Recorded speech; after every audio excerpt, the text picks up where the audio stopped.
La performance des services publics d'eau et d'assainissement est une préoccupation constante des entreprises de l'eau.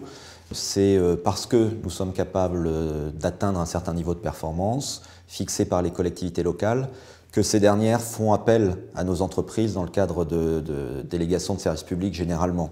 Pour nous, les enjeux principaux sont ceux qui sont exprimés par les autorités organisatrices et par les consommateurs.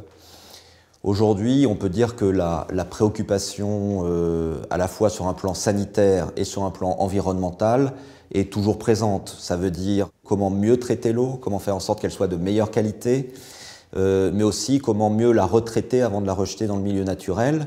Et tout ça, c'est une performance qui nécessite à la fois un savoir-faire technique, mais aussi des investissements.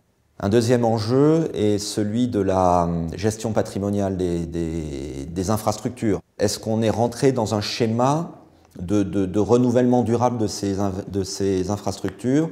Et est-ce que les collectivités ont une bonne connaissance de ces réseaux pour pouvoir les gérer? Et puis il y a un dernier point qui est toujours, je dirais, un enjeu permanent, qui est celui du prix. Faire en sorte que le coût des services publics soit raisonnable.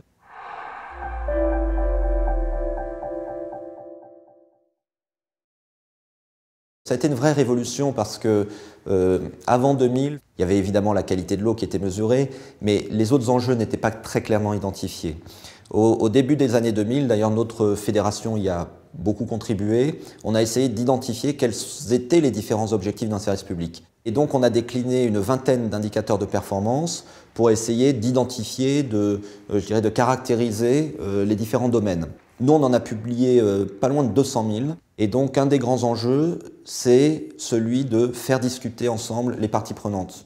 C'est-à-dire que les élus aient une grille, un tableau de bord, même on pourrait dire, de la gestion des services publics, que les consommateurs aient, je dirais, le moyen de comprendre comment évolue la gestion d'un service public. Au niveau local, les entreprises de l'eau publient les indicateurs de performance au sein de leur rapport annuel, ils sont donc publics. Et puis nous, au niveau de la fédération, on essaye de les consolider. On a une étude pratiquement annuelle qui donne les valeurs nationales pour nos entreprises.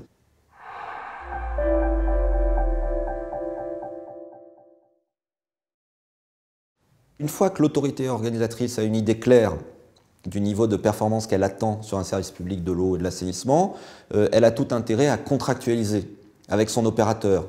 C'est vrai pour les opérateurs privés, mais c'est vrai également pour les opérateurs publics. C'est très important qu'au niveau national, aujourd'hui c'est l'ONEMA qui s'en occupe, on puisse consolider les performances des services publics locaux français pour avoir une référence.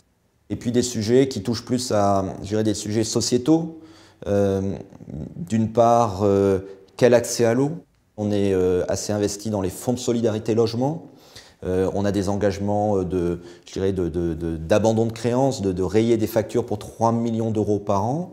Mais il faut faire plus. Aujourd'hui, il y a devant nous le chantier, par exemple, de la structure tarifaire sociale. Entre une autorité organisatrice, des élus et un opérateur, il y a un partenariat qui se crée et c'est naturel. Mais il ne faut pas oublier également les consommateurs, les citoyens. Il doit y avoir normalement des commissions consultatives des services publics locaux. Quand on regarde au niveau national, on se rend compte que sur les 4/5 des services sur lesquels nous intervenons, cette commission se réunit et il faut encore progresser.